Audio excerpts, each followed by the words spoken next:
Hello students, welcome in my class. Today we are solving question number 15 of exercise 13.2.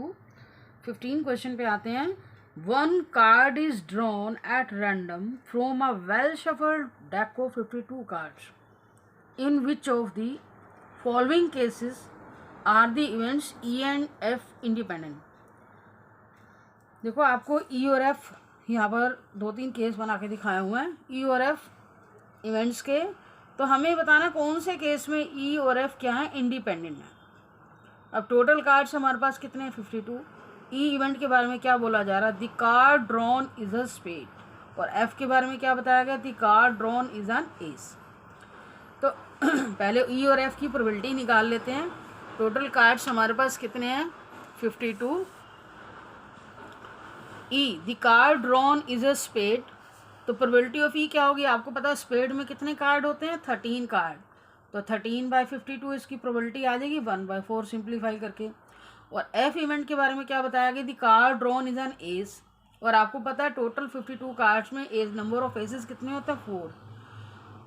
4/52 आ गया 1/13. अब हमें दोनों events के बारे में पता लगाना है कि वो इंडिपेंडेंट है या नहीं. तो हमें क्या करना होगा, इसके लिए इसके इंटरसेक्शन की प्रोबेबिलिटी निकालनी होगी. ई इंटरसेक्शन एफ. ई इंटरसेक्शन एफ का मीनिंग क्या है कि जो दोनों का कॉमन हो. दैट मीन्स एस होना चाहिए और किसका होना चाहिए, स्पेड का. अब आपको पता है स्पेड में 1 ही एस होता है, तो उसकी प्रोबेबिलिटी क्या होगी, 1/52. अब हमारे पास ई इंटरसेक्शन एफ की वैल्यू भी आ गई है. प्रोबेबिलिटी ऑफ इंटरसेक्शन एफ कितनी आई, 1/52. अब हम मल्टीप्लाई कर लेते हैं. Probability of E into probability of F कितना आएगा, 1/4 इंटू 1/13. ये भी कितना आया, 1/52 आ गया. और आपको पता लग गया कि दोनों E probability of E intersection F is equal to probability of E into probability of F. दोनों वैल्यूज क्या हैं, इक्वल हैं. That means events E and F are independent. Second part में भी आपको इसी तरह से पता लगाना है. सेकेंड पार्ट में अलग अलग आपको इवेंट्स दिए गए हैं. The card drawn is black. और एफ इवेंट क्या बोला गया, the card drawn is a king. E with event the card drawn is a black. और आपको पता है ब्लैक कार्ड कितने होते हैं हमारे पास, 26/52. प्रोबेबिलिटी कितनी आ गई, 1/2. और एफ इवेंट क्या हुआ, the card drawn is a king. King कितने होते हैं टोटल, 4/52, 1/13. और अब आपको ई इंटरसेक्शन एफ निकालना है. और ई इंटरसेक्शन एफ में आपको पता होना चाहिए किंग भी होना चाहिए और ब्लैक भी होना चाहिए. और आपको पता है हमारे पास ब्लैक किंग कितने होते हैं, 2 होते हैं. तो probability of E intersection F की वैल्यू कितनी आएगी, इंटरसेक्शन एफ की वैल्यू कितनी आएगी, 2/52, 1/26. Probability of E into probability of F कितना है, 1/2 इंटू 1/13, वो भी कितना है, 1/26. Probability of E intersection F is equal to किसके है, probability of E into probability of F, 1/26 is equal to 1/6. That means events are independent. Same as third part है इसका. E is the event the card drawn is a king और queen. Event कह रहा है card जो होना चाहिए, king होना चाहिए, क्वीन. और आपको पता है किंग दोनों ही हमें लेने पड़ेंगे. किंग भी 4 होते हैं, क्वीन भी. तो ई इवेंट की प्रोबेबिलिटी कितनी होगी, 8/52. कितना आएगा, 2/13. F the card drawn is a queen. Card drawn क्या होना चाहिए, क्वीन और जैक. तो ऐसे ही क्वीन भी हमारे पास 4 होती हैं, जैक भी 4 होती हैं. 8/52, 2/13. ई इंटरसेक्शन एफ का मतलब दोनों में कॉमन लेना है, दोनों में कॉमन. अब दोनों में कॉमन आपको क्या दिखाई दे रहा है, क्वीन क्वीन. तो क्वीन कितने मेंबर हो गए, 4 मेंबर. 4/52 आएगा, 4/52, 1/13 आएगा यहाँ पर. अब probability of E into probability of F कितना आया, 2/13 इंटू 2/13. ये कितना आएगा, 4/169. और ई इंटरसेक्शन एफ की वैल्यू कितनी है, 1/13 है हमारे पास, 1/13. और आपको पता है ये दोनों ही क्या है, इक्वल नहीं आए. तो जब इक्वल नहीं आए, probability of E intersection not equal to probability of E into F, तो इवेंट्स क्या होंगे, नॉट इंडिपेंडेंट. नेक्स्ट क्वेश्चन पे आते हैं, 16 क्वेश्चन में आपको क्या बोला गया है. In a hostel 60% of the student reads Hindi newspaper and 40% read English newspaper and 20% read both Hindi and English newspapers. A student is selected at random. Find the probability that she neither reads Hindi or English newspaper. Second part है इसका. पहले हम साथ साथ statement के points note कर लेते हैं। अब सेकंड पार्ट जब हम सोल्व करेंगे तब इसके बारे में डिस्कस करेंगे। सबसे पहले हमें क्या बताया गया, ई इवेंट है, ई इवेंट सपोज कर लेते हैं। ई इवेंट सपोज कर सकते हैं एफ ई, एक हमारी कैटेगरी है हिंदी की वालों की, एक इंग्लिश वालों की और एक है बोथ की। अब हम नेमिंग ले लेते हैं, नेमिंग आपके ऊपर डिपेंड करती है। मैंने यहाँ नेम लिया H, H with event a student reads Hindi newspaper, और E with event a student reads English newspaper. Symbol हमने वही रख दिया जो हिंदी का फर्स्ट लेटर एच है और इंग्लिश का फर्स्ट लेटर ई है, मैंने वही इवेंट रख दिया। अब प्रोबेबिलिटी ऑफ एच क्या होगी, हिंदी वाले कितने परसेंट है, 60%, तो 60/100, क्योंकि परसेंटेज में जब गिवन होती है तो 100 करके हम निकालते हैं। ऐसे हिंदी वाले कितनी आ जाएगी, 40%। तो हिंदी न्यूज़पेपर के कितने हैं, 60%, 6/10, 0.6 कर लिया। इंग्लिश वालों की 40% है, ये 0.4 लिख लो, पॉइंट में लिख लो क्योंकि ये भी मैंने पॉइंट में लिखी है। और इंटरसेक्शन में क्या आएगा, ये भी वैल्यू हमें गिवन है। 20% ऐसे हैं जो दोनों न्यूज़पेपर रीड करते हैं, तो एच इंटरसेक्शन ई की वैल्यू क्या होगी, 20/100, 0.2। और हमें निकालना क्या है फर्स्ट पार्ट में, find the probability that she neither Hindi nor English, उसकी प्रोबेबिलिटी आपको निकालनी है। दैट मीन्स, और हिंदी के लिए मैंने आपको बताया एच इवेंट रखा है, तो नाइदर हिंदी के लिए क्या करोगे, तो ये हमारा फर्स्ट पार्ट का सोल्यूशन यहाँ से निकलेगा। ये हमारे गिवन टर्म्स थी। Neither Hindi means H not, and nor है, देखो नाइदर हिंदी और नोर, ना ये, तो हमें एंड लगाना होगा, ठीक है। एंड में भी हम इंटरसेक्शन लगाते हैं और नोर में भी इंटरसेक्शन लगाते हैं, और में यू लगाते हैं, ना हिंदी ना इंग्लिश। नोट के लिए आप डैश वाला साइन लगाओगे, और हमें इसकी वैल्यू निकालनी है जो फर्स्ट पार्ट में बोला गया, नाइदर हिंदी नाइदर इंग्लिश। और इसको पता है जब हम होल कॉम्प्लीमेंट में कन्वर्ट करते हैं हमारा इंटरसेक्शन किस में कन्वर्ट हो जाता है, यूनियन में। और इसकी वैल्यू अब निकालने के लिए आपको क्या करना होगा, एच यूनियन ई की वैल्यू मिलनी चाहिए। और एच यूनियन ई की वैल्यू हम बड़ी इजीली निकाल सकते हैं क्योंकि हमारे पास एच भी है, ई भी और इंटरसेक्शन भी। डी मॉर्गन्स लॉ से हम एच यूनियन ई की वैल्यू निकालेंगे, probability of H plus probability of E minus probability of H intersection E. ये हमारे पास क्या आ गया, एच यूनियन ई आ गया। एच यूनियन ई सिंप्लीफाई करके कितना है, 0.8। अब हमें एच यूनियन ई है और उसके नोट की निकालनी है, तो क्या करोगे, 1 में से माइनस कर दो। एच यूनियन ई नोट कैसे निकालोगे, एच यूनियन ई नोट मैंने आपको बताया था, ये फ्रॉम 1, इसको नंबर 1 दे दिया था हमने। और एच यूनियन ई नोट की वैल्यू कितनी आई, 1 minus probability of H union E, 1 में से 0.8 माइनस हुआ 0.2 आ गया। Second part, if she reads Hindi newspaper, अगर वो हिंदी न्यूज़पेपर रीड करती है, find the probability that she reads English newspaper. जब इफ वाला ऐसा केस आया था, समझो कंडीशनल प्रोबेबिलिटी है, हमें प्रोबेबिलिटी किसकी निकालनी है, इंग्लिश न्यूज़पेपर की, और साथ में कंडीशन ये है, तो इसकी प्रोबेबिलिटी निकालनी है। इसके लिए मैंने सिंबल लिया ई, और इसके लिए क्या लिया एच, ई बाय एच। जिसकी प्रोबेबिलिटी निकालनी होती है उसको ऊपर रखोगे, ई बाय एच निकालना। और आपको पता है ई बाय एच के लिए क्या रखोगे, probability of E intersection H over 1 probability of H, 0.2 over 0.6, 2/10, simplify करके कितना 1/3। इसी तरह से थर्ड पार्ट में निकालना है, if she read English newspaper, if ये कंडीशन होगी, then find the probability that she reads Hindi newspaper.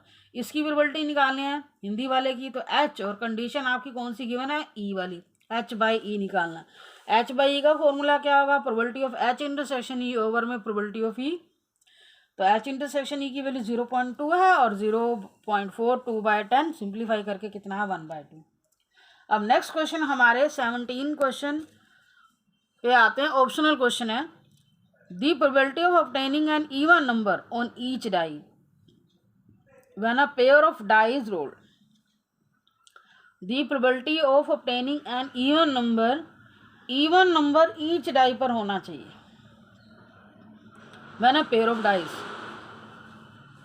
अब देखो आपको पता है जब पेयर डाई का थ्रो किया था टोटल केसेस कितने आते हैं, 36। Even prime number on each die, दोनों डाई पर वो एक ही पेयर है हमारे पास, 2 4। देखो प्राइम नंबर के दोनों प्राइम नंबरों ऐसे बहुत सारे केस आएंगे, 2 4 भी हो सकता है। लेकिन इवन भी होना चाहिए, प्राइम नंबर भी होना चाहिए। तो प्राइम नंबर हमारा 2 है, तो ऐसा सिंगल ही पेयर है, तो इसकी प्रोबेबिलिटी क्या होगी, क्योंकि ये सिंगल ही पेयर है 1 आएगी और टोटल केसेस हमारे पास 36 हैं। तो प्रोबेबिलिटी क्या आएगी, probability even prime number on each die. मैंने इसके लिए इवेंट सपोज नहीं किया, क्योंकि और इवेंट होते तो हम सपोज कर लेते। Even prime number on each die वाली की प्रोबेबिलिटी क्या होगी, 1/36। अब है 17 question, 2 events A and B will be independent. Independents होंगे, इसके 4 ऑप्शंस गिवन है। If A and B are mutually exclusive, probability of A not B not, यहाँ आपको ये गिवन है और आपको इसके बेस में कौन सा ऑप्शन सुटेबल रहेगा वो आपको फाइंड आउट करना है। सबसे पहले हम गिवन कंडीशन पे आते हैं। 2 इवेंट्स आर इंडिपेंडेंट, हमें पता है जब 2 इवेंट्स इंडिपेंडेंट होते हैं तो probability of A intersection B is equal to probability of A into B. अब देखो इंडिपेंडेंट है तो म्यूचुअल एक्सक्लूसिव तो का रिजल्ट तो आएगा नहीं, क्योंकि ये खुद ही कह रहा है ए जब इंडिपेंडेंट है तो ए इंटरसेक्शन बी जब म्यूचुअली एक्सक्लूसिव होता है तो उसकी प्रोबेबिलिटी ऑफ इंटरसेक्शन भी क्या होता है, 0 होता है। लेकिन जब इंडिपेंडेंट क्या ही रहा तो इसकी वैल्यू इसके इक्वल होनी चाहिए, तो ये आपका ऑप्शन तो हो ही नहीं सकता फर्स्ट पार्ट। तो सेकंड पार्ट पे आओ, ए नोट वाला रिजल्ट निकालते हैं। ए नोट बी नोट, हमें ये देखना है ये गिवन था, इसके बेस पे कौन सा आपका आंसर मैच कर सकता है। ए नोट बी नोट, तो जब इधर नोट अप्लाई किया तो आपको राइट साइड पे भी नोट अप्लाई करना पड़ेगा। ये वैल्यू आपकी एज इट इज रहेगी। प्रोबेबिलिटी ऑफ ए नोट को आप क्या लिख सकते हो, 1 माइनस प्रोबेबिलिटी ऑफ ए। क्यों लिख सकते हैं, क्योंकि हमें पता है probability of A not plus probability of A, इन दोनों का टोटल क्या होता है 1। तो ए नोट की वैल्यू क्या आएगी, 1 माइनस प्रोबेबिलिटी ऑफ ए। ऐसे बी नोट की वैल्यू क्या आएगी, 1 minus probability of B.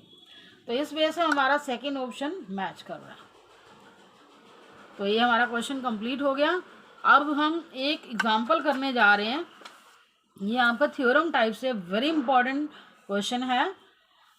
If A and B are two independent events then the probability of occurrence of at least one of them is given by. देखो इससे related हमने question भी किए थे कि जब हमारे पास 2 इवेंट्स इंडिपेंडेंट होते हैं, जब हमने ऐसी प्रोबेबिलिटी निकालनी हो कि एटलीस्ट वन ऑफ देम, कम से कम एक की प्रोबेबिलिटी हम कैसे निकालते हैं, 1 में से दोनों, उन दोनों का ना होना। ऐसे हमने कई क्वेश्चन किए हैं कि कम से कम, जैसे डाई वाला किया था, कम से कम एक बार इवन नंबर आए, तो उसमें भी हमने क्या किया था 12th क्वेश्चन में, a dice tossed thrice find the probability that getting an odd number at least once, कम से कम 1 आए। तो हमने क्या निकाला था, 1 में से क्या माइनस किया था, ओड। आपको प्रोबेबिलिटी निकालनी है ओड नंबर आने की। एटलीस्ट वाला जब केस आ जाता है तो हमने इसकी प्रोबेबिलिटी कैसे निकाली थी, 1 में से ओड ना आने की। तो वो हमने इसी थ्योरम के बेस पे किया था। तो ये आपको बता रहा है कि जब हमारे पास 2 इवेंट्स इंडिपेंडेंट होते हैं then the probability of occurrence of at least one of A and B, उसकी प्रोबेबिलिटी कैसे गिवन होती है, 1 में से दोनों के नन की। तो ये थ्योरम का आपको प्रूफ देना है। सिंपल है ये क्वेश्चन, ये आ भी जाती है आपकी। तो ये प्रोबेबिलिटी ऑफ एटलीस्ट ये आपको निकालना है, स्टेटमेंट मैंने लिखी है। Probability of at least one of A and B, उसको हम पहले लिखेंगे क्या, देखो कम से कम एक हो। एटलीस्ट में आपका क्या करते हैं, एक हो तो दोनों भी तो हो सकते हैं। एटलीस्ट वर्ड लिखने का मीनिंग क्या होता है, तो इसका मतलब दोनों होने चाहिए। दोनों में हम क्या करेंगे, ए और बी का यूनियन करेंगे। दैट मीन्स हमें इसकी वैल्यू निकालनी है। और इसकी वैल्यू निकालने के लिए आप क्या करते हो, आपको डी मॉर्गन्स लैब पता है, probability of A plus probability of B minus probability of A intersection B. और ए इंटरसेक्शन बी, इसकी वैल्यू क्या होगी, probability of A into B. ये आपकी वैल्यू एज इट इज आई, क्योंकि सिंस इवेंट्स आर इंडिपेंडेंट, आपको पता है इवेंट जब इंडिपेंडेंट होते हैं तो probability of A intersection B किसके इक्वल होगा, probability of A into probability of B. ये आपने रीजन लिखना है, सिंस इवेंट्स आर इंडिपेंडेंट। अब इसके बाद ये स्टेप आएगा, probability of A plus probability of B minus, देखो यहाँ से मैंने प्रोबेबिलिटी ऑफ बी कॉमन ले लिया, यहाँ से क्या बचेगा 1 माइनस प्रोबेबिलिटी ऑफ ए। और साथ में आपको क्या करना है, probability of A plus probability of B, ये आ गया ए नोट। अब हमने रिजल्ट के अकॉर्डिंग चलना है, ए नोट आ गया, मुझे बी नोट भी चाहिए। तो उसके लिए आपको क्या करना होगा, ए जो प्रोबेबिलिटी ऑफ ए है ना उसको नोट में कन्वर्ट करो, 1 minus probability of A note, इसको आप लिख सकते हो। अभी अभी आपको मैंने बताया, ये टर्म आपकी एज इट इज आ गई। अब फिर से इन 3 टर्म में से आपको ए नोट कॉमन लेना होगा। ये 3 टर्म में से, सॉरी ये तो ये सिंगल टर्म ही काउंट होगी ना, देखने में 3 टर्म है लेकिन ये टर्म तो 2 होंगी, 1 टर्म ये, इसमें सेकंड टर्म में 2 टर्म इन्वॉल्व है। Probability of A not common लिया, ये माइनस कॉमन भी मैंने साथ लिया, यहाँ से क्या आएगा 1, और ये क्योंकि माइनस कॉमन लिया बीच वाला साइन क्या हो जाएगा, चेंज हो जाएगा माइनस, ये टर्म हमारी बाहर आ चुकी है, ये क्या बच गया बी। तो अब आपके पास क्या 1 minus probability of A note, इसको अब क्या कहोगे बी नोट, यही आपको प्रूव करना था।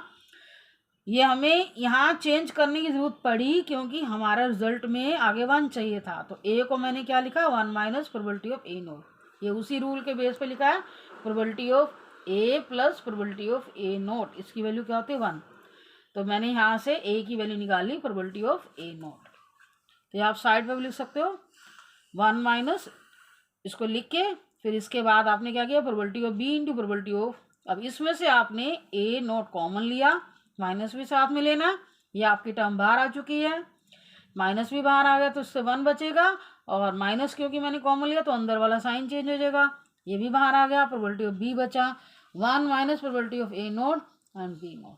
तो ये क्वेश्चन हमारा कंप्लीट हो गया, इंपॉर्टेंट क्वेश्चन है, और बाकी एग्जाम्पल आप खुद कर सकते हो, एग्जाम्पल भी करने हैं। Thank you for watching video.